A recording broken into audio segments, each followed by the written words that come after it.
По скринингот во Трубарево, 18 жители со здравствени последици, кои беа упатени на понатамошни здравствени третмани во клиниката за пулмологија.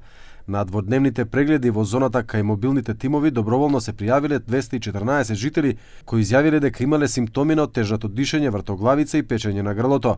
Министерот за здравство рече дека протоколот предвидува да има уште 2 скрининга во Трубарево. После 3 и после 6 месеци, исто така ќе имаме дводневен скрининг.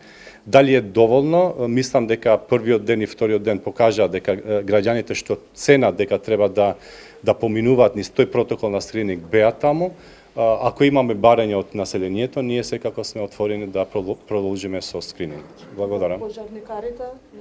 Значи, пративме мејл до институциите, ако некој од вработените, дали е пожарникар, дали е од внатрешни работи, од одбрана, да се јават на нашите здравствени институции. Според протоколот, повторно ќе се проверуваат водата, почвата и воздухот на таа зона за да се види дали квалитетот на воздухот, водата и земјоделските производи е во рамките на дозволените норми.